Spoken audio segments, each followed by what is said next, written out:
للہ رب العالمین الصلاۃ والسلام علی رسولہ الامین وعلی آلہ اصحابہ اجمعین وعلی من تبعہم بإحسان الی یوم الدین۔ اما بعد، محترم بزرگوں، عزیز ساتھیوں اور نوجوانوں، السلام علیکم ورحمۃ اللہ۔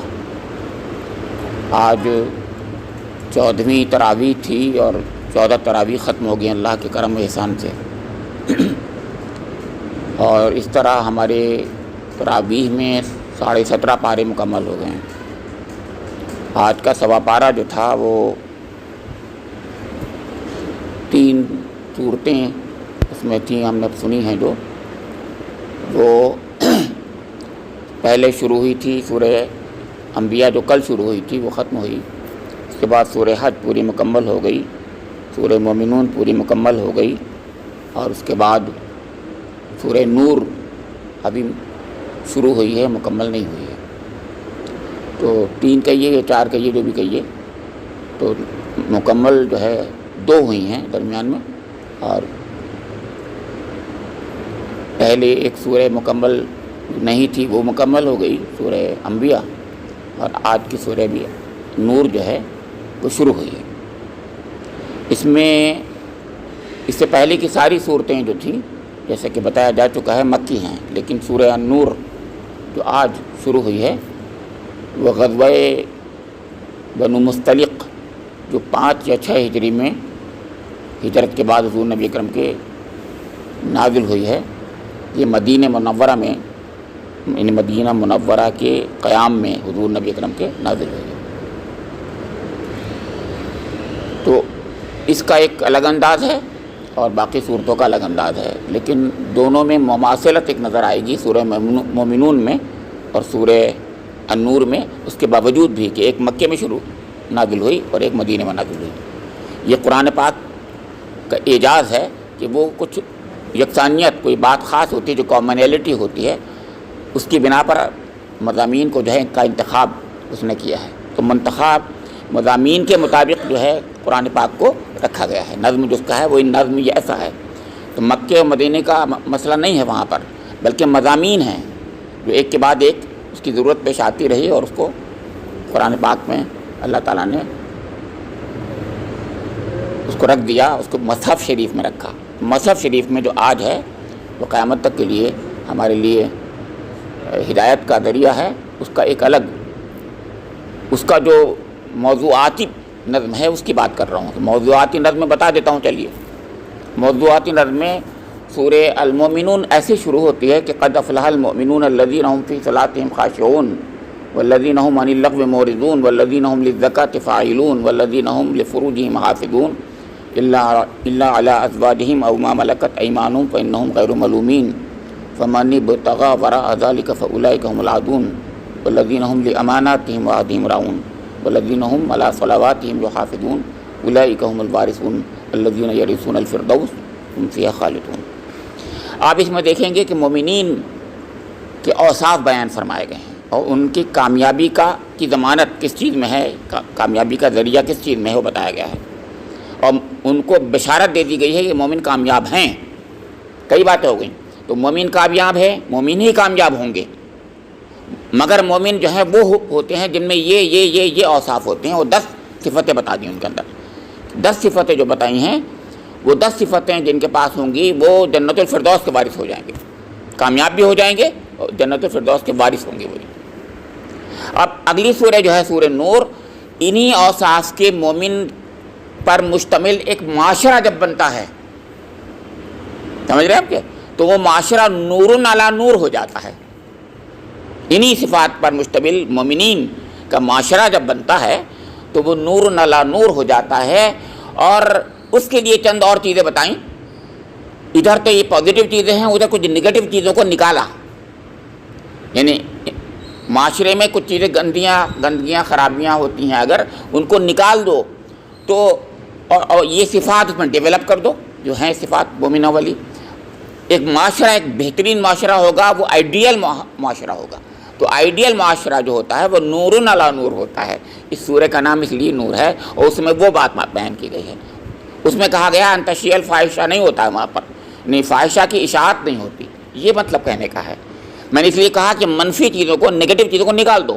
تو منفی چیزوں کا ذکر اس میں ہے سورہ نور کی ابتدائی آیات میں جو آج پڑھی گئی ہمارے. یعنی یہ چیز نکال دو، زنا نکال دو، قذف نکال دو، غیبت نکال دو، لعان نکال دو، آپس میں جو جھگڑے بکڑے ہیں یہ سب نکال دو، فاحشہ کو نکال دو. تو اور یہ مومنانہ صفات جو پہلے بتائی ہیں وہ اپنے اندر پیدا کر لو. تو کیا کہنے سبحان اللہ. آئیڈیل معاشرہ یہ ہوتا ہے. یہ ہے دونوں میں ربط صورتوں میں. یہ کہنا چاہ رہا تھا میں آپ سے. حالانکہ ایک مکی ہے سورہ اور ایک مدنی ہے سورہ، بہت دور اچھے خاصے درمیان کا فاصلہ ہے، لیکن پھر دونوں میں مضامین کا جو یکسانگی سمجھ آ گئی آپ کے، یہ مطلب ہوتا ہے. تو قرآن پاک کا مصحفی ترتیب میں یہ ہے، اس کی حکمتیں یہ ہیں. خیر، تو اب اس کے بعد میں نے جیسے عرض کیا کہ سورہ تو شروع ہوئی تھی ہماری، آج شروع نہیں ہوئی تھی بلکہ کل شروع ہوئی تھی، وہ تھی سورہ انبیاء. سورہ انبیاء، تو سورہ انبیاء کل شروع ہوئی تھی. اور سورہ انبیاء ایک الگ انداز سے اسی بات کو کہتی ہے. میں عجیب انداز سے کہہ رہا ہوں آپ کے سامنے. وہ ہمیں ہمارے سامنے اس دنیا میں انسانی آئیڈیلز کو پیش کرتا ہے. مومنوں کے آئیڈیل ایک بتایا میں نے ابھی. اب ایک اصل آئیڈیلز جو ہوتے ہیں، جو ہو سکتے ہیں، ان کو بتا رہا ہے اللہ تعالیٰ. وہ کہا کہ یہ انبیاء کرام ہوتے ہیں تمہارے آئیڈیلز. ان کے نقش قدم پہ چلو، ان سے سیکھو کچھ، ان کو دیکھو ان کی زندگیوں کو کیسی ہیں. اس سے پہلے بھی آئیڈیلز کا ذکر آیا تھا. حضرت یوسف علیہ السلام کے بارے میں نے بتایا تھا آپ کو. اب انبیاء کرام کو ایک کے بعد ایک کے بعد ایک ان کا ذکر کر کے بتایا ہے کہ ان سے سیکھو، ان سے معلوم کرو انہوں نے کیا کیا تھا. اب دیکھ رہے ہیں کہ آپس میں رب پھر معلوم ہو رہا ہے سورہ انبیاء میں اور اس میں. حالانکہ درمیان میں بھی سورہ حج ہے، میں نے جس طریقے سے کہا ہے اب میں بتا رہا ہوں. تو اس میں کیا ہے، اب انبیاء کرام کے بارے میں یہ کہا کہ یہ جو ہیں اللہ تعالیٰ کے حضور رغبم و رہبہ ہیں. میں بتایا تھا رغبت کے ساتھ، شوق کے ساتھ، محبت کے ساتھ اس سے تعلق قائم کرنا چاہتے ہیں اور خوف سے کانپتے ہیں. رغبم و رہبہ یہ کہا. یسارعون فی الخیرات، اور جو ہے بھلائیوں میں بڑھ کے لے آتے ہیں، سبقت کرتے ہیں، سرعت کرتے ہیں. یہ مطلب کہا ہے. یہ سب کس لیے کہا ہے؟ انبیاء کرام کے بارے میں یہ بعد میں تبصرہ ہے یہ جو میں نے اب کہہ دیا. اور سب انبیاء کرام میں یہ کہا کہ ہر انبیاء کرام کو، ہاں پہلی بات یہ بتا دوں آپ کو، یہ انبیاء کرام کو جو ہم سمجھتے ہیں کہ اللہ تعالیٰ نے جس کو چاہا ایک نبی بنا دیا، نہیں. اندھیر نگری چوپٹ راج یہاں بھی نہیں ہے. یہ کہا کہ انبیاء کرام بھی ہم جو منتخب کرتے ہیں ان کا استفاء کرتے ہیں. استفاء کے معنی معلوم ہے کیا ہوتے ہیں؟ انتخاب کرتے ہیں. جب محمد مصطفیٰ کہتے ہیں، محمد مصطفیٰ احمد مشتبہ جب کہتے ہیں استفاء، اسی لیے آپ کو یاد ہوگا وہاں پر آپ کا سورہ آل عمران میں استفاء آدم نوحًا آل ابراہیم، یہ تھا استفاء سے شروع ہوا تھا. استفاء کہتے ہیں ان کا انتخاب کیا ہم نے اس دنیا میں کچھ لوگوں سے کے درمیان میں سے چنا. یعنی اللہ تعالیٰ نے انسانیت کے درمیان میں کب چنا، کیسے چنا، یعنی وہ ایک الگ بات ہے، بتاؤں گا آپ کو وہ کیسے چنا وہ ایک الگ بات ہے. لیکن اس دنیا میں انہوں نے جس طریقے سے عمل کیے اس میں قربانی، ان کی یعنی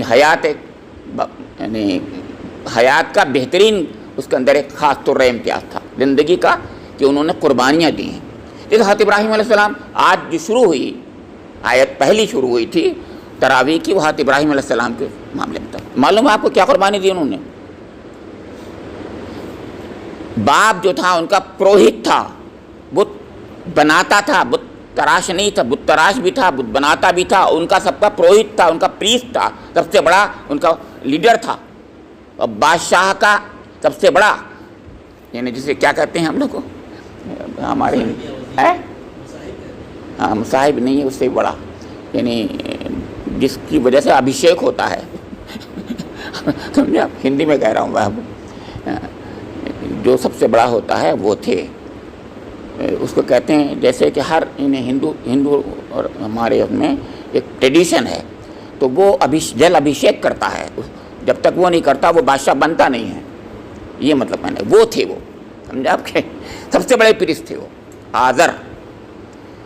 اور ان کے درمیان میں بیٹا جو پیدا ہوا پسر حضرت ابراہیم علیہ السلام ہو گئے. اور وہ کیا ہیں، تو ہونا تو یہ چاہیے تھا کہ ابا جان جو کر رہے ہیں انہی کے اس مقام میں آگے بڑھاؤ، ہے کہ نہیں؟ اور واہ واہ ہو جائے گی. راجا کی نظر میں سب سے بڑے ابا جان ہیں، تو میں بھی ابا جان کی طرح بہت اچھا بن جاؤں گا، یہی تو ہونا تھا، لیکن یہ نہیں ہے۔ دیکھیے حق ان کو سمجھ میں آیا کہ یہ تو ٹھیک نہیں ہے، غلط ہے، لہٰذا انہوں نے اس کے خلاف پورے نظام کے خلاف آواز اٹھا دی، اور نہ صرف آواز اٹھا دی، اس کو کر کے دکھا دیا۔ ایک نوجوان فتین یذکرہ ابراہیم، یقال لہ ابراہیم، اس کو کہا جاتا ہے ابراہیم، یہ کہا اس نے جو ہے بت کدے میں جنہیں کتنے بت رکھے تھے، خاموشی سے سب کو توڑ دیا۔ ان کو معلوم تھا کیا ہوگا، اس کے باوجود انہوں نے ایسا کیا، اور سخت طریقے سے انہوں نے کئی باتیں کہی تھی پہلے، لیکن وہ نہیں مانے تھے، تو انہوں نے کہا اچھا میں بھی ایسا کروں گا، دل میں ہی کہا تھا، ہلکے ہلکے کہا تھا کہ ایسا میں کر کے دکھاؤں گا، دیکھو، اور اس کے بعد یہ کر دیا۔ تو اس کے بعد ان کو کیا کیا معلوم آپ کو؟ آگ میں ڈال دیا گیا۔ اسی سورہ میں فرمایا قلنا یا نار کونی بردن وسلاما علی ابراہیم، ہم نے کہا اللہ تعالیٰ، اب اس پر یہ اللہ کی مدد آتی ہے، کہنا یہ ہے اللہ کی مدد کب آتی ہے؟ جب انسان جو ہے اپنے کو آخری حد تک اللہ کے حضور پیش کر دیتا ہے حق کی خاطر، اور قربانی میں یعنی وہ دکھاتا ہے کہ میں جو کچھ کر سکتا تھا میرے رب میں نے کر دیا۔ آج ہی کسی نے بتایا تھا، مجھے خیال ہوتا ہے کسی نے کہا کہ حضرت جبریل علیہ السلام آئے درمیان میں، جب ان کو پھینکا گیا سمجھے آپ کے کہ ابراہیم کچھ مدد کی ضرورت ہو تو میں مدد کر دوں، لیکن نہ، کوئی مدد کی مجھے ضرورت نہیں ہے، میرا رب خوب دیکھ رہا ہے مجھے، جو میں کر رہا ہوں وہ مجھے جانتا ہے، جو میں کر رہا ہوں وہ بھی مجھے جانتا ہے، اور مجھے تمہاری مدد کی ضرورت نہیں ہے۔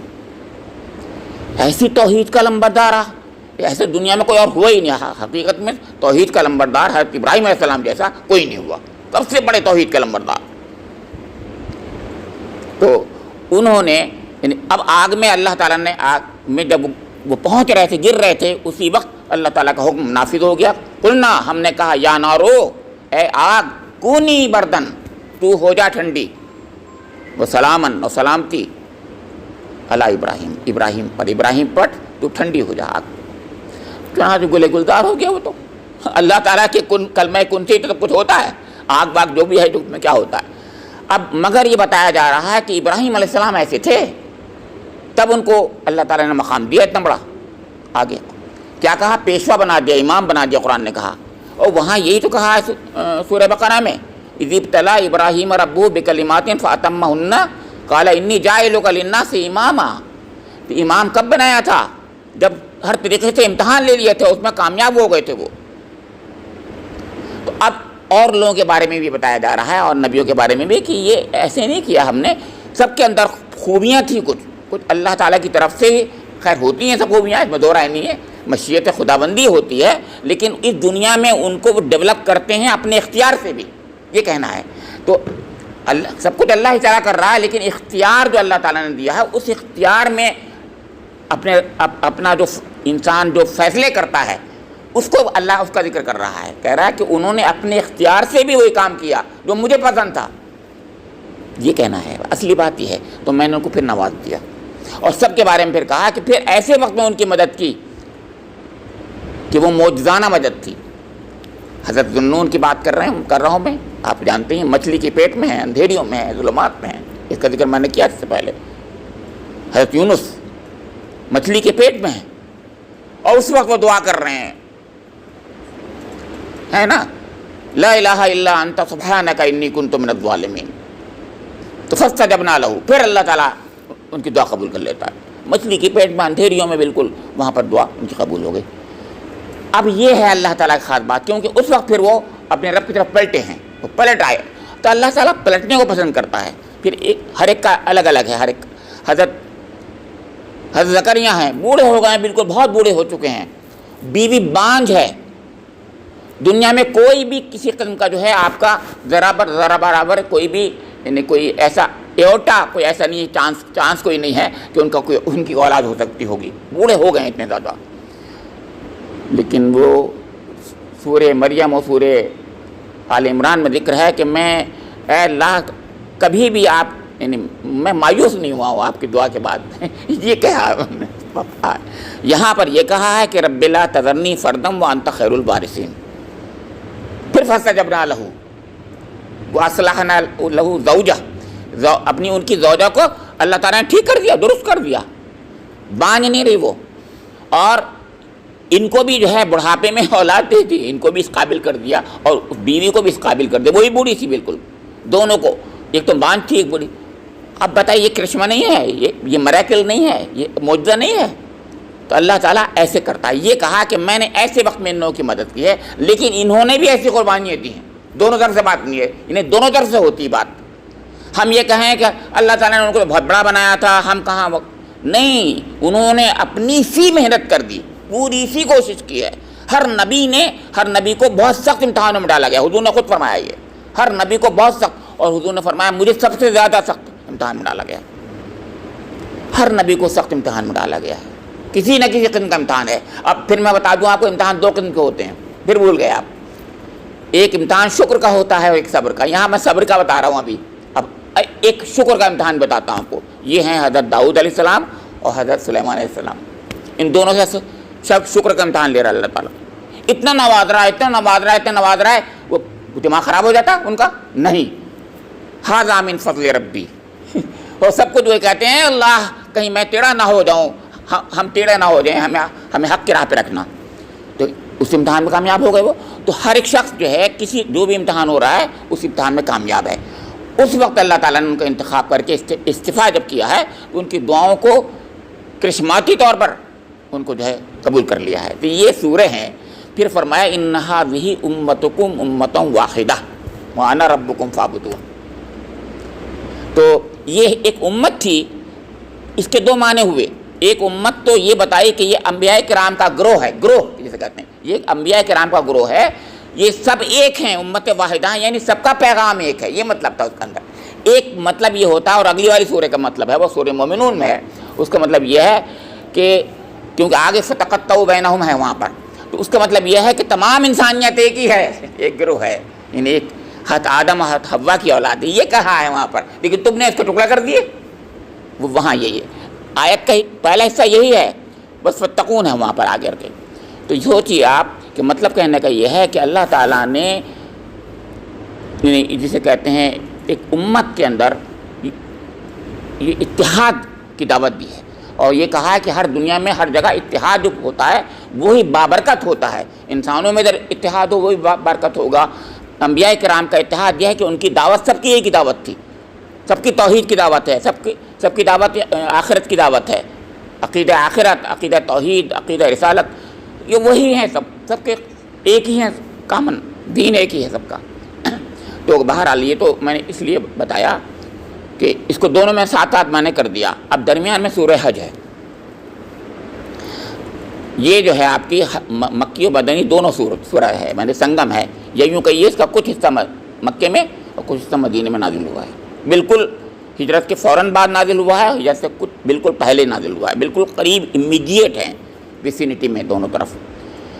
اس میں کیا بتایا ہے اللہ تعالیٰ نے؟ اس میں یہ بتایا ہے کہ میں اب لنک کروں گا، آج میں بتانا چاہ رہا ہوں کہ اس میں بتائی تو ہے حج کی تاریخ، اس کا نام ہی سورہ حج ہے، سمجھے آپ کے، لیکن یہ بتایا ہے کہ اس قربانی کا جس کا میں نے ذکر کیا اب تک، اس کا ایک سمبولزم ہوتا ہے، اس کے بغیر کام نہیں ہوتا۔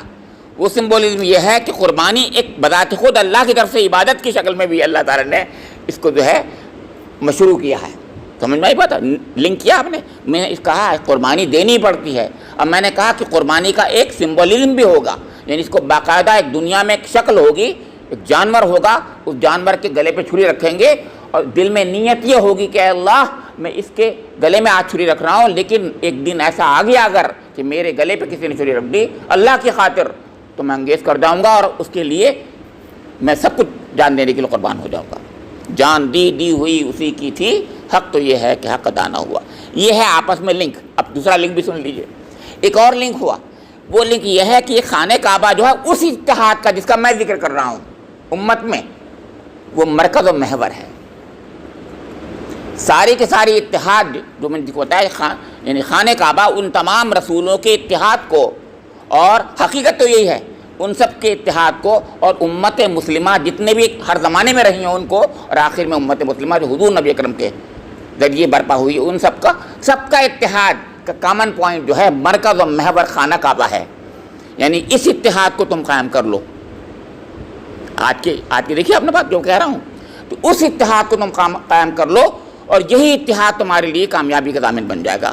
کامیابی کا ضامن ہو جائے گا. قد افلح المؤمنون اگلی سورہ پھر بتاتی ہے، کیونکہ تم مومن ہو جاؤ گے پھر، اور مومن ہی کامیاب ہوں گے انشاءاللہ. تو اللہ رب کریم سے میری دعا ہے کہ مجھے اور آپ لوگوں کو قرآن پاک کو سمجھنے کی، اس کے مطابق عمل کرنے کی توفیق نصیب فرما دے. اس کے پڑھنے سمجھنے میں ہم سے جو غلطیاں ہو جاتی ہیں ان کو معاف فرما دے. ربنا تقبل منا انک انت السمیع العلیم تب علینا انک انت التواب الرحیم. وآخر دعوانا الحمد للہ رب العالمین.